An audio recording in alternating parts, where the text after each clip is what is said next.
महान आचार्य चाणक्य ने कहा था कि जिस व्यक्ति ने यह समझ लिया कि क्या, कब, कहा और कितना बोलना है, तो उस व्यक्ति को सफल होने से कोई नहीं रोक सकता। ऐसे व्यक्ति की सफलता सुनिश्चित है।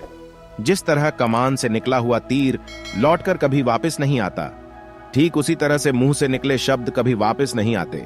शब्द और भाषा हथियार है और कमजोरी भी सही समय पर सही शब्दों के प्रयोग से इंसान परेशानियों से बच सकता है।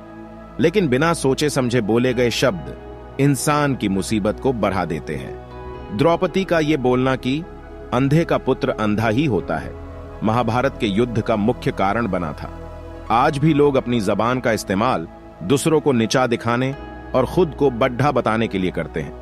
लेकिन जो समझदार और सफल इंसान होते हैं, वो ये अच्छी तरह से जानते हैं कि उन्हें किस वक्त कितना और क्या बोलना है। साइलेंट रहने का मतलब ये नहीं है आपको पूरे दिन एक भी शब्द नहीं बोलना है या चुपचाप रहना है। मौन का मतलब है कि बेवजह शब्दों का प्रयोग नहीं करना है। जहां जरूरत है वही ही बोलना है, अपनी लक्ष्य पर ध्यान केंद्रित करना है। आज हम चुप रहने के 7 ऐसे फायदे जानेंगे जिन्हें जानने के बाद आप आज से ही नहीं बल्कि अभी से उतना ही बोलोगे जितनी आपको जरूरत होगी। 1. मौन लोगों का ध्यान खींचती है। महान आचार्य चाणक्य अपनी चाणक्य नीति में बताते हैं कि उन्होंने अपने हजारों शत्रुओं को अपनी खामोशी से परास्त किया था। वो खामोश रखकर अपने शत्रुओं को विचारों में उलझाए रखते थे और सही समय आने पर वह अपने दुश्मनों को ईंट का जवाब पत्थर से देते थे। साइलेंट यानी चुप्पी किस तरह लोगों के अटेंशन को लाभ करती है, यह बात आप इस उदाहरण से समझ सकते हो कि जब क्लासरूम में टीचर किसी विषय पर बात करते हैं तो स्टूडेंट्स उनके बात को बिल्कुल ध्यान से सुनते हैं, लेकिन जब अचानक टीचर या स्पीकर बोलना बंद कर देते हैं तो सभी लोग आश्चर्य में पेडीडी आ जाते हैं। अरे क्या हो गया भाई, कम्युनिकेशन बंद क्यों हो गई? ठीक यही फार्मूला हमारे दैनिक जीवन में भी लागू होता है। जब आप अपने काम से काम रखते हो, दूसरों के मामले में दखल नहीं देते हो, जरूरत हो तभी बोलते हो, तो लोगों का ध्यान आपके ऊपर जाता है। और अगर आप कम बोलते हो, जरूरत हो तभी बोलते हो, तो लोग आपकी बातों को ज्यादा महत्व देंगे। लोग आपकी बात को उन लोगों की तुलना में ज्यादा प्रेफरेंस देंगे, ज्यादा याद रखेंगे जो लोग बिना जरूरत के बक बक करते रहते हैं। 2. मौन बातचीत में मदद करता है। शांत रहना मोल भाव यानी निगोशिएट करते वक्त आपकी बहुत ज्यादा हेल्प कर सकता है। बातचीत के दौरान आप अचानक चुप हो जाते हो और सामने वाले इंसान को जवाब नहीं देते हो, तो ये खामोशी उस दूसरे इंसान को ये सोचने पर मजबूर कर देती है कि आखिर आप क्या सोच रहे हैं। तो फिर इसी चीज का आपको फायदा उठाना है। सामने वाले को ये सोचने दे कि आप क्या सोच रहे हैं। मान लो आप कोई डील फाइनल कर रहे हो, तो सामने वाले पार्टी को जल्दी से यस या फिर नो कहकर जवाब मत दो।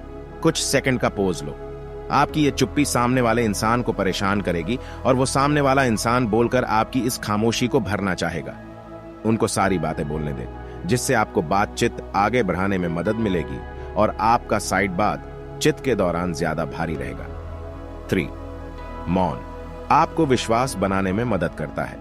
अगर आप एक मजबूत रिलेशनशिप बिल्ड करना चाहते हो, तो उससे पहले आपको ट्रस्ट यानी विश्वास बिल्ड करना होगा। और विश्वास तभी बिल्ड होगा जब आप सामने वाले इंसान की बातों को ध्यान से सुनोगे, यानी बातचीत के दौरान बोलोगे कम और सुनोगे ज्यादा। ऐसा करने से दूसरे इंसान को लगेगा कि आप एक अच्छे इंसान हो, सामने वाले की बात को अच्छे से सुनते हो, किसी को भी नजरअंदाज नहीं करते हो, और तभी तो वो आपके बातों को अच्छे से सुनेगा और ट्रस्ट बिल्ड होगा। 4.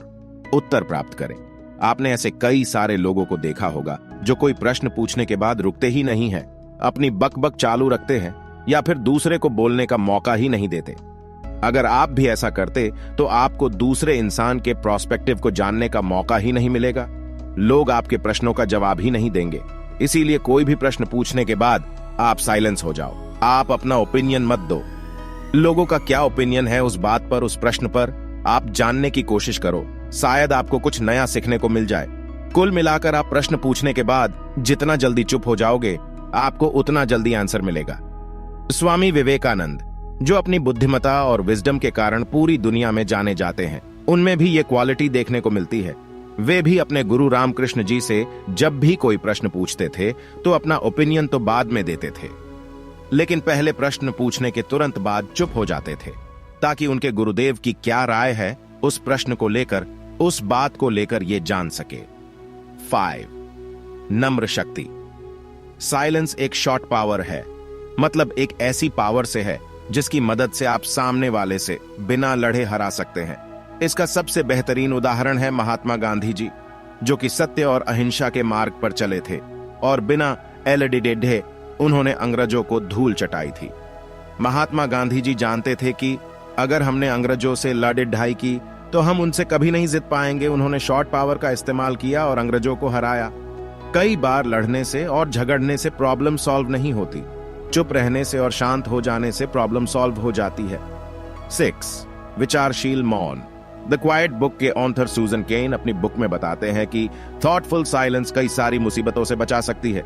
एक लड़का लैपटॉप खरीदने जा रहा था, तभी उसको रास्ते में वर्षों पुराना एक दोस्त मिलता है जो उसको बोलता है कि तुम जहां लैपटॉप खरीदने जा रहे हो उसी के पास में एक घर है, वहां ये सामान डिलीवर कर देना।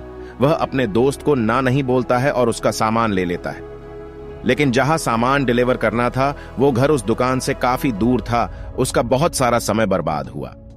उस आइटम को डिलीवर करने के बाद जब वह दुकान पर पहुंचा तो वह दुकान बंद हो चुकी थी। उसे अपने दोस्त के ऊपर बहुत ज्यादा गुस्सा आया। इसीलिए हमें हमेशा हां नहीं कहना चाहिए, ना कहने और साइलेंस के पावर को समझना चाहिए। इन सब बातों से आप ये समझ चुके होंगे कि साइलेंस में बहुत ज्यादा पावर है। साइलेंस के पावर को कम नहीं समझना चाहिए।